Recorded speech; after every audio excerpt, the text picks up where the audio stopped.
Hi, my name is Dave, and today on my quest to beat everything, we return to Warhammer 40,000 Rogue Trader. We'll pick up right where we left off, and we're going to take a minute to go over and speak to Argenta and see about that personal request she had for us. Greetings! I indeed have a request, Rogue Trader. The accursed servants of Chaos who assaulted this ship took the lives of your loyal crew members, and they orphaned many children, including the progeny of the brave officers who defended their posts until the bitter end. I don't know what customary practices there are for cases like this in von Valancius territory, but in the world I'm familiar with, the children of such brave souls could expect to receive some special consideration. Perhaps the Rogue Trader could meet with the orphans? A basic request I'm sure we can definitely fulfill. We're going to go with the third option here to meet them with no formalities. I will pass on your instructions. Thank you for taking my request to heart. Here we are greeted by a motley group of adolescents. They appear to be viewing us like we're some sort of a creature from a fairy tale. Abelard is quick to brief us. He says that Argenta has been keeping an eye on them and that they have been provided for and given adequate care and instruction. With this, Argenta addresses the group, introducing us to them, and it seems like our Infernus Master is also here. We ask him if he serves as a teacher to them in his spare time, and he says not at all, and that he's just been looking out for them. It's the Inferni's job to help those in trouble, chipping in rations and such to make sure nobody has too hard of a time. With that, we address the group directly, giving them a smile to put their nerves at ease. They seem to have a bit of a mixed reaction. One girl stays close to Argenta, quite nervously, another stands proud like a soldier, and some are wholly unimpressed. Then one of the group speaks up, asking why they should care who we are. Their friends and parents died in their dozens, and all we do is give speeches. Argenta quickly turns to him. She is awash with emotions, wanting to both calm but also scold him for his impudence. In response, we address the group, allowing them to speak their mind without fear. Another boy speaks up this time, stating that what they say doesn't matter, it won't bring their parents back or change their fates. We respond to this by acknowledging the deaths of their parents, that they gave their lives for the good of the Imperium, and that we should not speak of their honourable fate with anger and disdain. Argenta agrees with us, but it's hard to tell if our words had any impact on the group. This is when Abelard then gives a signal, and some servants emerge with gifts for them.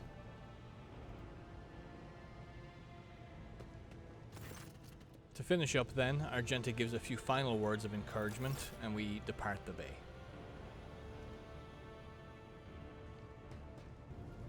We find ourselves back on the bridge of the Void ship then, and I think now it's time for us to interact with the galaxy map. From here we have an overview of the entire sector. You can see that there's quite a few points of interest that are available to us right now. Our priority though will be the Navis Nobilite station, so we can get ourselves a new Navigator. It's not long before our Voxmaster brings a request to our attention. It seems our astropathic Choirmaster wants to speak to us. And here we're first introduced to Zachary Weiss. He is our Choirmaster. He tells us that the astropathic choir are listening tirelessly to the Imperium in the hopes of picking up any signals from the rest of our dynasty. However, all he can currently report is something horrifying. It seems that there is something screaming in the Imperium and it's driving the choir mad. It's coming from the astropathic station in this system. He says he doesn't know the nature of the screaming, but it has brought the Imperium to a boil, a cradle of madness where images emerge fused together, and it's twisting the minds of all who perceive it. He says that if we can stop the screaming, we may be able to call for aid from some of the dynasty worlds or allies. And with that, we agree to visit the station to discern the nature of the scream and hopefully clear things up. Zachary gives us thanks, and we close the comms to continue on our journey towards the Navigator station. Once we arrive, things don't go very smoothly. It seems the station has gone silent. Navigator stations like this are usually off limits to visitors, so this could be why. We did intercept some signals though that are coming from beacons in the station's orbit telling us to turn around. We also noticed some debris around the station. It looks like this could be the remains of the station's escape shuttles. Perhaps the Navis Nobilite house inside requires some aid. We attempt to contact the station again, but they don't reply, even when officially greeted by a rogue trader. and our auger scans reveal very little. It seems something is throwing off our readings, but the reactor remains intact, and there are signs of biological activity which would deem that the station has not been abandoned. With that, we order the crew to commence the docking procedure with the station, despite being told to turn around.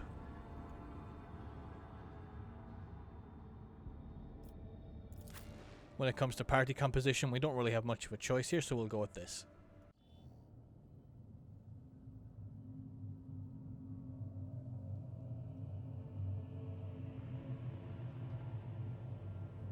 Pathetic worm. You dare to argue with your master?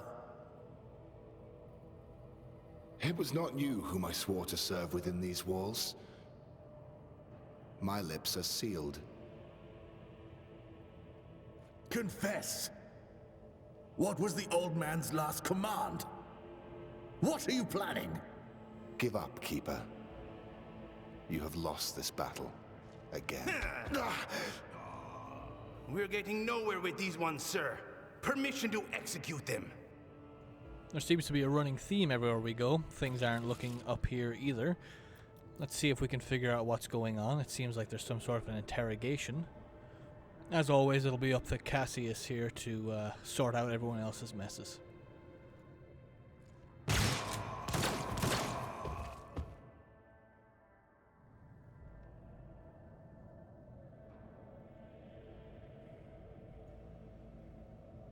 We land ourselves right in the middle of it. The one in the center of the interrogation gives us a menacing look and calls for us to step back.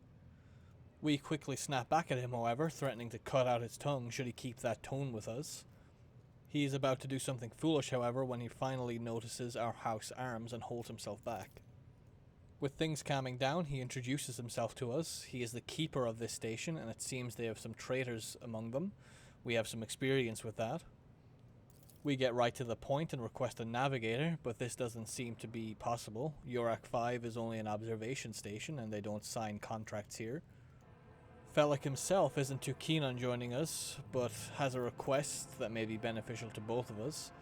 He seeks help resolving the ongoing crisis that befalls the station. Before we agree to anything, however, we'll see if we can get some more information about the Lord Inquisitor's interrogator, the one we've been tasked with finding. I guess not, so let's return to the matter at hand instead. It seems that there's been a betrayal on the station. Felek was stabbed in the back by his close friend and mentor, the second keeper of the station. He tells us that they've sabotaged the generators, destroyed the shuttles, and taken the mistress of the station captive. They appear to have taken her upstairs and are torturing her as we speak. So let's see what kind of help he needs. In order to ascend up the elevator to where they are holding our captive, we'll need to remake a holy relic that activates the elevator, as well as turning on the power. There should be a laboratory somewhere on this level that we can use to remake the relic that's needed. And there should also be the means of reactivating the generators to power the elevator. With that, we'll agree to aid him, and we'll set out on our journey to find this laboratory and activate these generators. The first thing of interest in this first room is this awareness check. It seems that this corpse was mauled by a force far beyond any mortal capacity, which does not bode well for things to come. There's also some goods in this corner along with a key. We can then make this athletics check to jump over to the other side of the knocked over bookcase. In this room then we come across a couple of traps, which we can quickly disarm with Argenta and move forward. Through my service. Then just ahead we can make a fairly difficult Medicae check, which reveals that these servants perished in the crossfire. Then we can loot this box for some goods, before moving forward to trigger the first combat of this episode. They seem to also be members of House Orsellio, but perhaps these are the traitors that Felek told us about.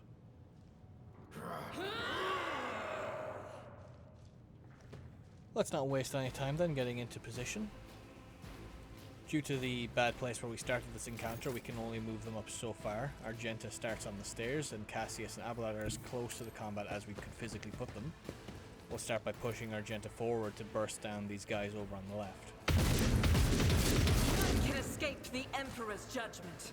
With one dead and 2 badly wounded, we'll activate run and gun here, and follow that up with a second burst. Strike is a threat. And that finishes off the second of the 3. With Abelard then, we'll move him as forward as we can, before using our charge to get a little bit of extra distance, and activating Endure as well. The hostiles will then act, and they don't achieve much on their turns. Everything seems to miss. Which brings us to Adira, who uses Psychic Shriek on the remaining one on the left. She then analyzes the leader, and casts Forewarning on Abelard. We do suffer the Untamed Power peril here, but thankfully Adira is far enough away, so only she will take 1 damage. Another round of misses then from the hostiles leads us on to Cassius's turn, where we will cast Iron Arm on him first, before using as much of his movement as we can, and then charging to get him a little bit further. And an Endure.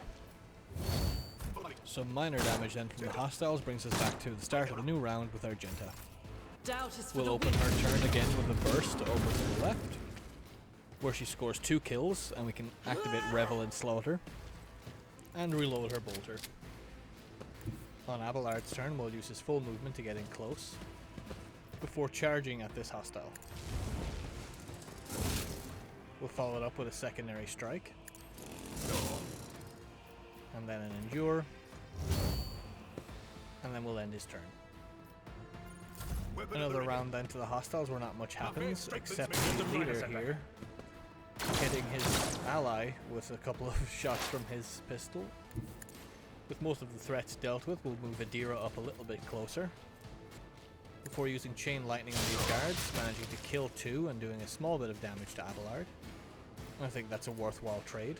We'll then cast Forewarning on Abelard as a little bit of payback for him. We'll move and charge again with Cassius to get him closer, before using his Infernal Pistol to finish off the enemy to the left. We'll then Endure, and end his turn. The enemy number is dwindling now, so we move Argenta up and single shot the remaining guard, leaving only the leader left. We'll use Run and Gun then to get a little bit more distance, follow it up with another shot against the leader. We'll then make use of Argenta's decisive action here, I'll do it. and use that to get off another couple of shots against the leader here, hopefully finishing him off. Unfortunately, he does manage to survive on just 4 hit points, but Abelard should be able to finish him off with a charge.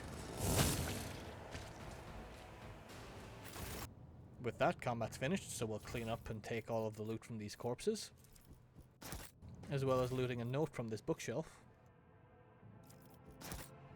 Some more goods then on this table here, before making our way back to where we started the encounter, and looting a Ripper auto pistol and some grenades from this shelf. A mutated flesh sample from the body here next to the fallen over table, and a meteorite chunk from the container on the table. There's also an interactable book here on this bookshelf for some more cargo. And something similar then in the opposite corner of the room, we get a data crypt. With that, this main room is fully explored, and we can open this side door behind where the captain was. It seems this is also trapped, so we'll get Argenta to deal with that. Inside the corridor then, we find some more samples on a body, Adira, stop castigating yourself. We should deal as well with as another this. trap then just inside this door on the left. Leaving that for a moment, we'll continue down this corridor. And I find an athletics check here to clear some rubble.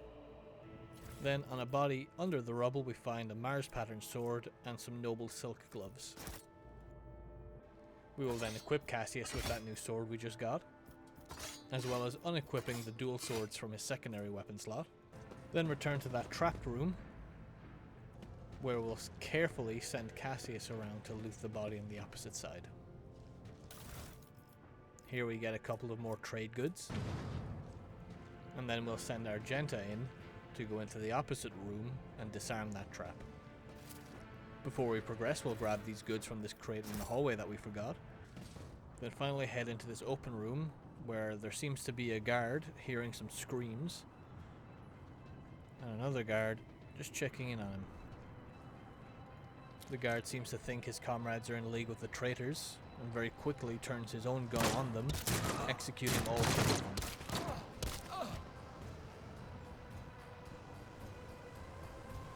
With that, he turns his attention to us and our party, and we very quickly put him down. We do some quick cleanup then of all of the bodies in here, as well as some more goods, and we get some generic weapons, as well as another data crypt. Finally opening this door at the back of the room to reveal the generator control unit. From here then we can awaken the Cogitator and go through some of the available menus. We can request data here on the ship's navigators, and we can see that 2 are alive, and it also makes reference to the child, whose heart rate is elevated, and they are upstairs in the upper chambers. Let's go ahead and examine some of the logs. The first Vox report being from an officer who reports several generators overheating on the lower levels, and chambers becoming unpowered. Another officer reports that 200 servants died when the living quarters were decompressed, and this was obviously caused by sabotage. We then get a report from the captain who tried to contact the Winterscale Scion but received no response, and advises that no help is coming, so you should shoot on sight. Checking the recent incident logs, we see that servants close to the child have started butchering each other once again. And it seems that negotiations with the Winterscales were a success, and a new batch of servants will arrive in 10 moons, noting that they should be sent straight to the laboratory to increase their resistance to the child's powers. The docking log reveals that Regent Arnato Orsellio visited the station previously.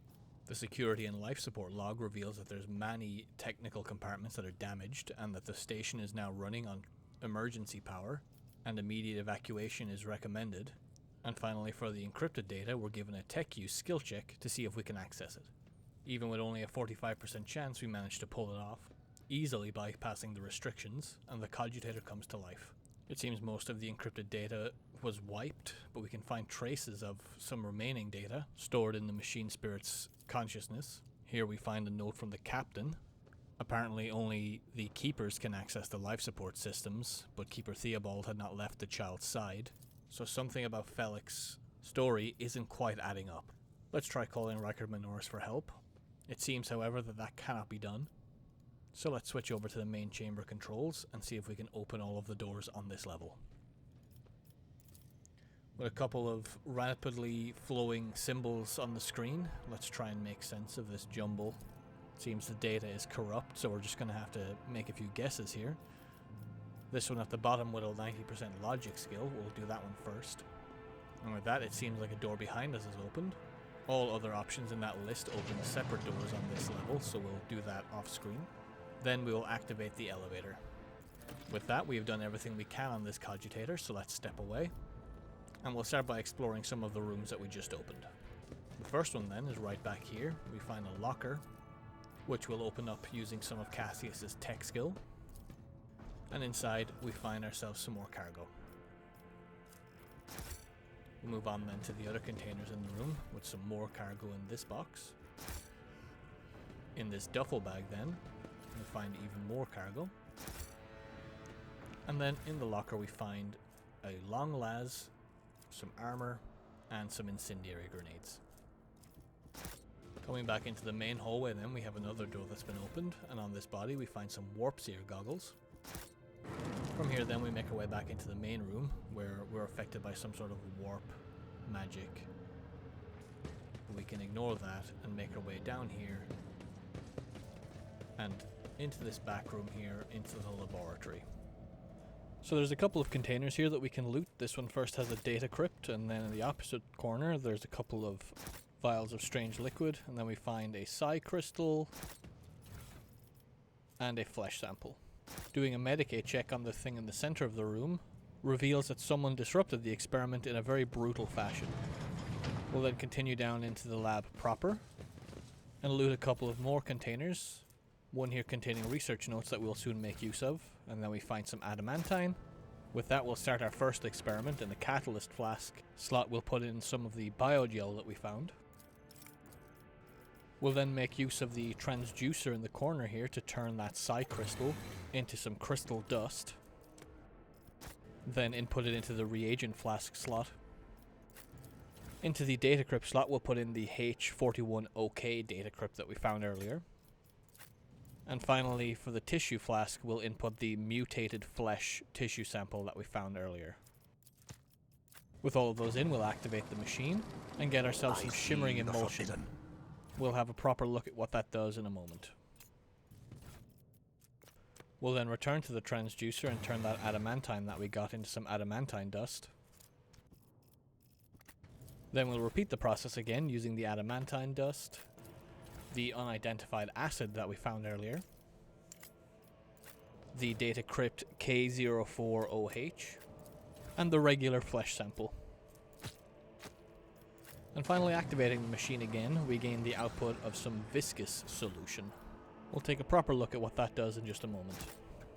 We'll then repeat all of those previous steps again with the remaining ingredients that we found. But unfortunately that doesn't end very well and the machine explodes. With everything possible made, we can now look at what we got. So we got some shimmering emulsion, which gives a permanent increase to the character's psi rating, but increases the chance of triggering a peril of the warp by 30%. We won't use this just yet, but we will probably use it in the near future.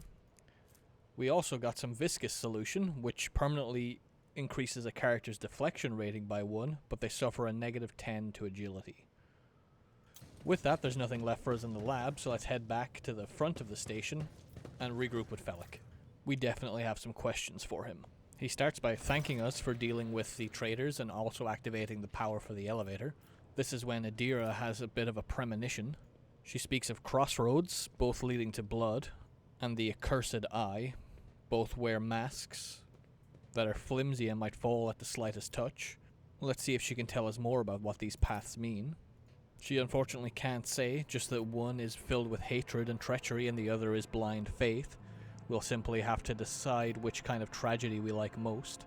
Maybe she can tell us who is who, but it doesn't seem like she can gain anything else from her premonition.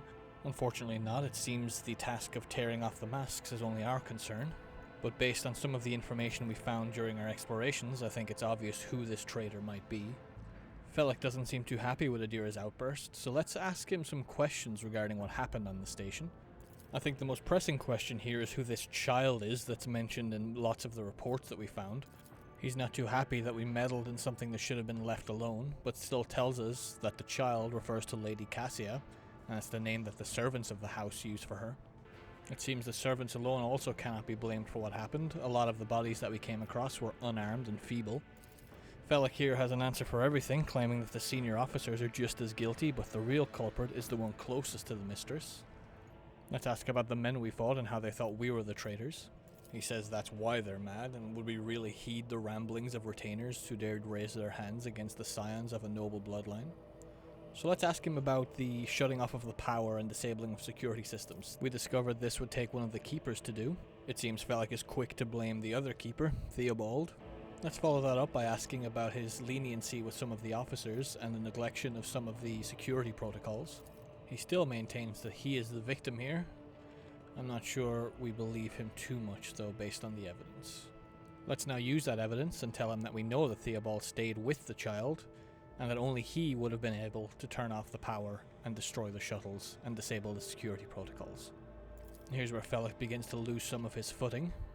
It seems he still intends to maintain his ruse, despite the evidence that we've portrayed against him. And with that, he finally lets the mask slip. He asks if we really expected him to welcome us with open arms, especially if we intend to help this accursed child that tormented the House Orsellio for many years. He seems to think we were sent here specifically to aid the child, so let's remind him that our only purpose here is to acquire a Navigator and nothing more. With that, Felek apologizes. He says he didn't mean to deceive us, and he had no intention of making an enemy of the Valancius heir, nor destroying the station that had served as his home for many years. He says he was left with no choice, and that the monster upstairs seeks to destroy House Orsellio. It seems Theobald and his followers are just mindless fanatics serving this evil. It seems Lady Cassia is quite a powerful navigator that can destroy another with just a look. It seems Felek was trying to get close enough to finally kill her and rid his house of her pestilence. So let's agree to take this child as our navigator. We will gladly rid him of his burden. He's not keen at first, but after thinking about it, he does correct himself and thinks that yes, this may work. With that, he gives us a glowing stone that we can use to subdue the child in an attempt to capture her. So with that, we'll end the dialogue here and make our way towards the elevator to go upstairs and see what's going on with this child.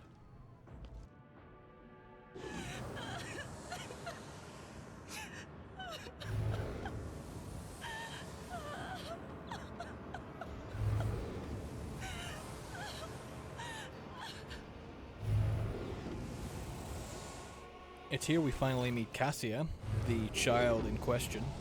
Like any other navigator, she is a mutant. She's described as having unnaturally long limbs and deathly pale skin. With that, we notice her third eye, and when we make eye contact with her, we're overcome with some soul-smothering power.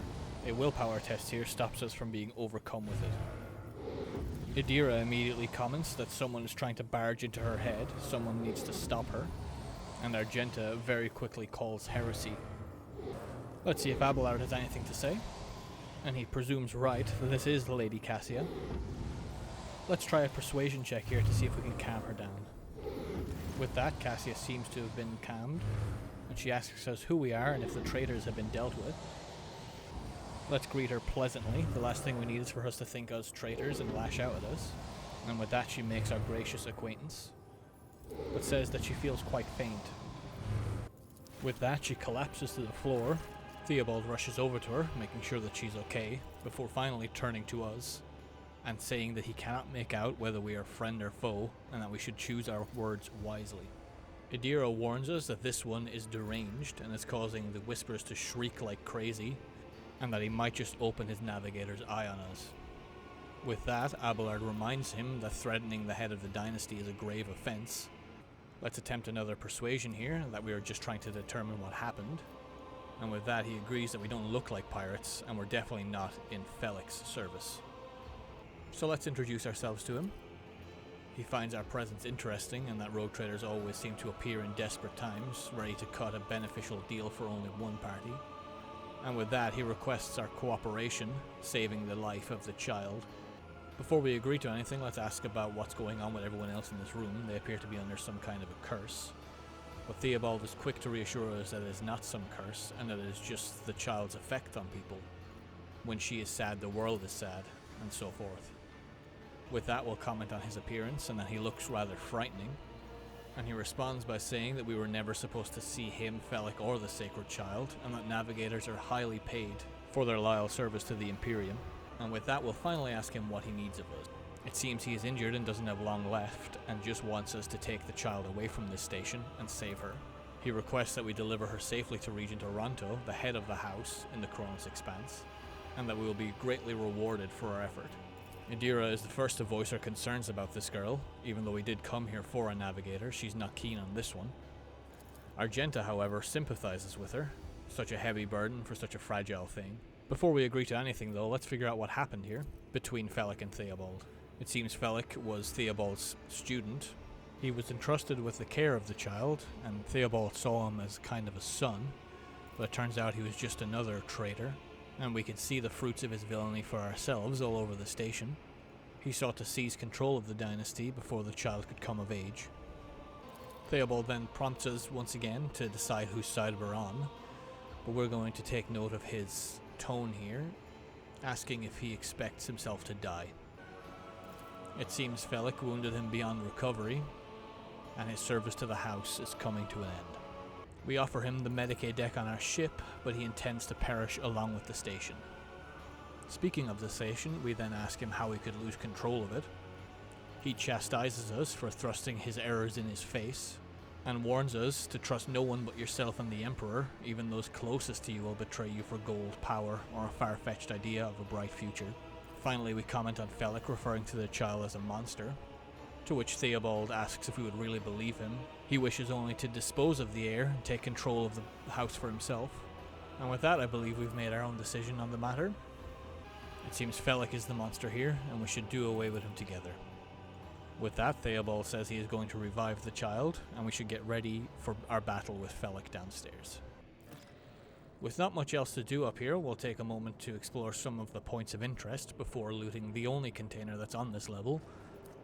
This box over here in the corner, where we get some more cargo. And with that we can make our way back over to the elevator and prepare ourselves for our fight with Felek.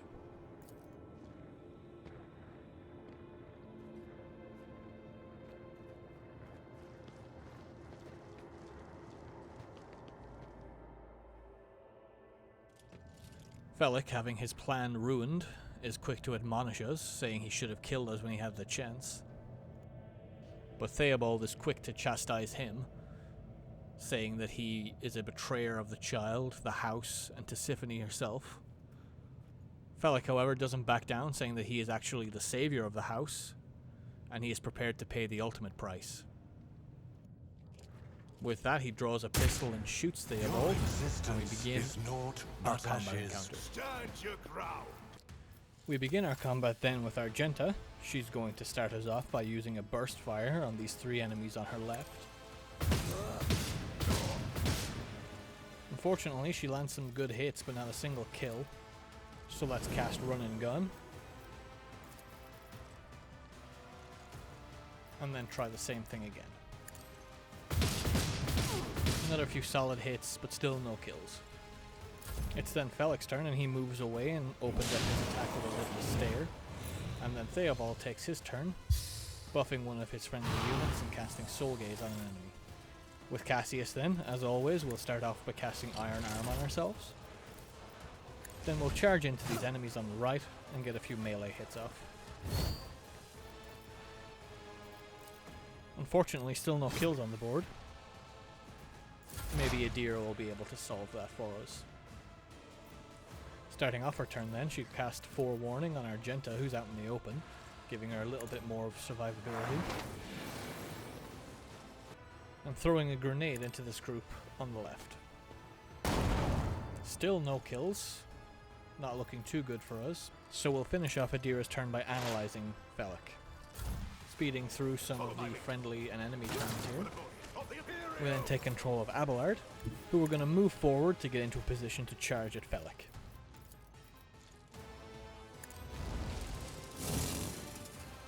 We'll then follow that charge up with an Endure. And finally hit Felek one more time with a melee strike. One of the bodyguards then tries to move away from Cassius and gets killed to an attack of opportunity. Cassia then moves over to the left. Finishes off one of them with a lidless stare. Then with that we're back with Argenta, thanks to one of Cassia's ability, which gives us an extra turn with limited action points, so we take a basic shot and then reload. Still no kills on the board for Argenta. We'll then speed through some more hostile and friendly actions.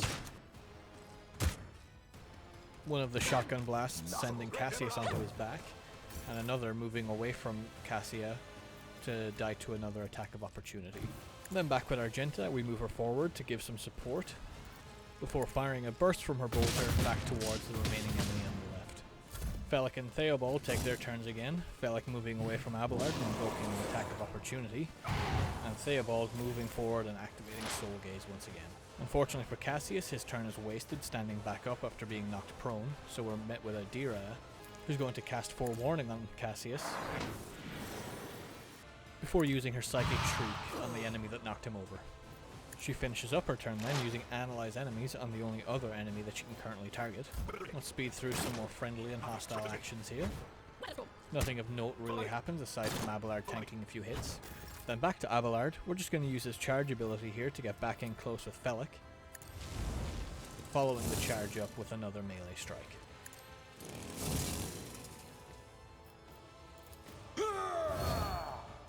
Lady Cassia then takes her turn again, moving forward and throwing an incendiary grenade at the hostile behind the statue. She then grants Argenta another turn. Unfortunately, there's not much she can do except shooting the only enemy in range. Speeding through another set of hostile and friendly actions, we'll soon find ourselves back with Argenta, who's going to move forward and get herself into a better position, before firing a burst at the enemy just around the corner. Fortunately, only one of the shots hit, so we'll activate Run and Gun, and then do the same again. Unfortunately, all of the shots missing this time. Felek once again tries to move away from Abelard, but invokes an attack of opportunity. And moves back into range with him, and it takes another hit. Theobald then does what he always does and casts Soul Gaze. Cassius then risks shooting the bodyguard with his Inferno pistol, and thankfully it does hit. And then casts Endure on himself. And that's unfortunately all he can manage. This enemy is not quite in range for his charge. Idira then casts Psychic Shriek on the bodyguard that's engaged with Argenta, and she wipes him out. And then casts Forewarning once again on Cassius, before casting Analyze Enemies on the only enemy that she can currently see.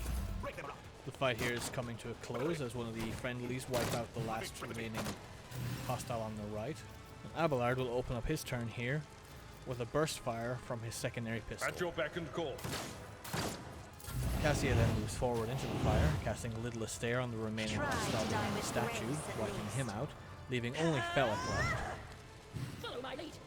Death to the heretic. With this combat soon coming to a close, we move Argenta in closer to Felek. And we make use of the Firearm Mastery decisive action here. As Argenta the then Emperor fires commands, up a number of I salvos act. against Felek, many of them however missing. Until finally one hits, and the combat is over. None can escape the Emperor's judgment.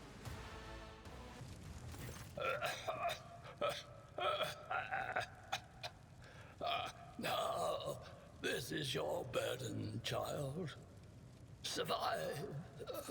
Return to the fold of your house as your destiny demands. No! Don't leave me alone in this violet-brown haze! Wake up! Your mistress is giving you an order! Do you hear me?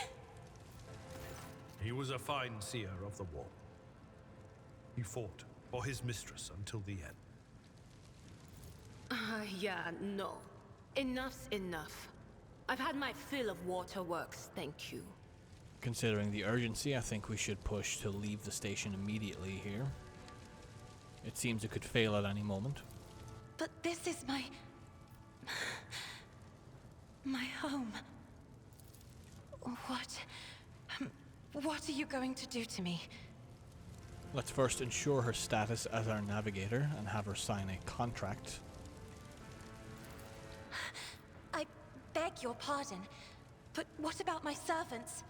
Eurc V is still full of people loyal to House Orsellio. Let's reassure her that all servants currently on this station will be given succor aboard our ship. I am afraid you leave me no choice, Lord Captain.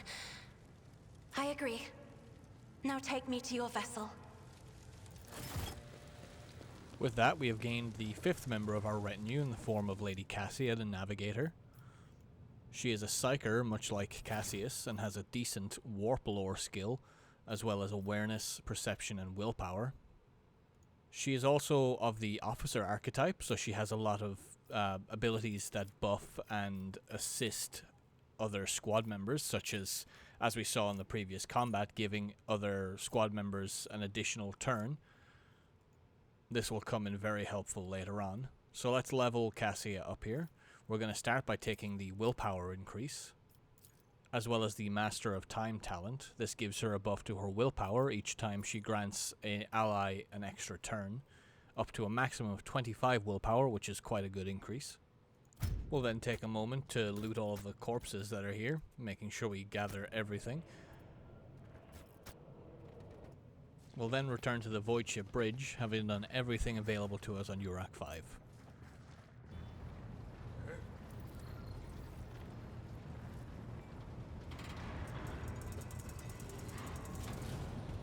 Back on board, Vigdis welcomes us. She also tells us that the communion ritual is ready, but if the Lady Navigator wishes to return to her quarters to rest first, she can. It seems, however, that some sort of effect is taking over the bridge, possibly as a result of the Lady Navigator being here, along with her ability to affect the emotions of those around her. Vigdis is then asked to leave, and says that she will be ready when the ritual is about to commence. Let us quickly remind Cassia that it is not her place to issue commands on the deck of my vessel, and that she should remember that she is alive solely thanks to us. She apologizes and says it wasn't her intention to appear ungrateful to us. So let's see what it is that she wished to speak to us about. It seems she wanted to look into our eyes once more, as our fame has reached her, even in the impenetrable walls of Eurac V. It seems the whole of the Expanse and the Calixis sector are talking about us, and she is impressed to hear that we are now rogue trader as well. She, however, doesn't appear too impressed by our manners. Apparently glittering fame does not guarantee equally glittering manners. Though she claims here that we forced her to board our vessel, I don't think that's at all what we did. It seems her choice was either come with us or perish. Let's quickly put her at ease and make sure she understands that she is not a prisoner aboard our ship, and that our previous actions were done only to ensure that we could leave Eurac V with her in tow. It seems she's not quite convinced of that, though perhaps the fact that we saved her servants may ease her mind in time. She then lets us know that she's ready to return to the Sanctum Navis and perform the sacred rite, but she requires brushes, canvas, and the best paints we have on board. Let's ask why she needs these items. It seems they are required for her part in this ritual, and without them there is no hope for a smooth journey through the warp. She has no reason to lie to us here. With that answered, we'll ask about the ritual itself, but she doubts the uninitiated could even understand the mysteries of navigation.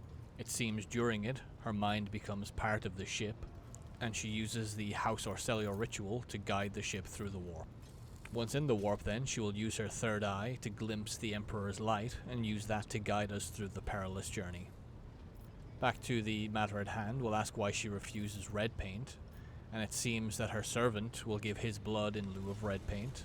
That is the way the ritual is supposed to be performed. So we will ensure her that all necessary supplies will be delivered to the Sanctum Navis. There's no point upsetting her any further. And with that she takes her leave. Vigdis then returns and tells us that she has a channel open between us and the Navigator Sanctum so we can oversee the ritual. Over the Voxcast we hear Cassia beginning the ritual. She beckons her servant closer and we hear the sound of metal freed from a scabbard and the sound of sobs, along with rhythmic drips of liquid on canvas. With that, Cassia begins describing what it is she sees.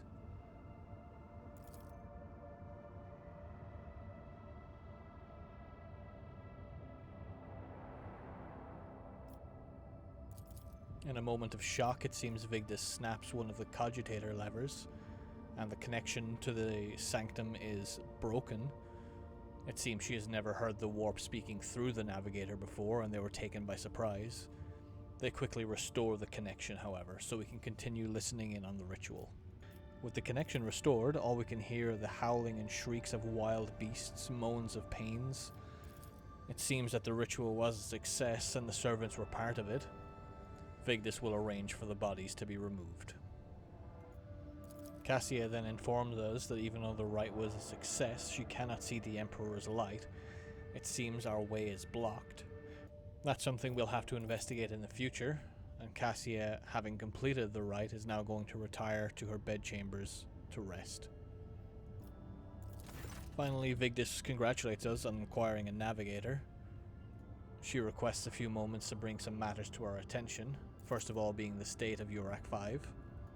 The station itself is very unstable and beyond any repair, so Vigdis here suggests that we could probably dismantle it and take some of the materials for ourselves. So let's do just that and gather any components that may be of use to our ship. We seem to gain 3 scrap containers here, which we can use later to upgrade the ship. Finally, Vigdis reminds us that we are still seeking an engine seer prime. Both the vessel and the machine spirits are in desperate need of oversight. We also need to replenish the crew and find this Inquisitor's interrogator. And with that, we level up once more. Let's quickly handle these level ups. For Cassius, we'll start by taking the Reckless Strike ability. This grants his next melee attack some armor penetration as well as some more damage, with the downside that anyone who survives the attack will immediately attack us back. For the skill increase then, we'll take Carouse, increasing it by another 10. Moving on to Abelard then, we're going to take Taunting Scream, which we can use to ensure that he becomes the priority target. And then for his skill increase, we're going to take Athletics. Next for Adira, we're going to take Tide of Excellence, which gives her a damage and armor penetration buff against enemies that are currently exploited. And then we'll also increase her ballistic skill. Next for Argenta, we'll take the ballistic skill increase, and for her ability, we'll take Rapid Fire, which grants her next burst attack twice the fire rate with a reduction of damage by 25%. Lastly then, for Cassia, we'll take Decisive Response, which reduces the AP cost of Bring It Down and Voice of Command, two abilities that we'll be using quite a bit as her. And for her characteristic increase, we'll take the +5 to Willpower. With that, I think we come to a very good spot to end today's video. It was a bit of a long one with lots going on. We've finally managed to secure our first step towards getting out of this system and progressing on our journey. In the next episode, we'll take even further steps. As always, if you enjoyed today's video, please remember to leave a like and subscribe. This video was a little bit later released than I would have liked, but hopefully next week we will return to the normal schedule, which should be one video on Tuesday at 4 PM British time, and another episode on Fridays at 4 PM British time. Now that I've got a few of these videos out, I'm finally getting into a bit of a rhythm when it comes to editing and the pacing of videos. But still, if you have any suggestions on how I could improve the content, please don't hesitate to let me know in the comments. I'm still learning, and I'm always open to some feedback. With that, I'd like to once again say thank you, and I'll see you in the next one.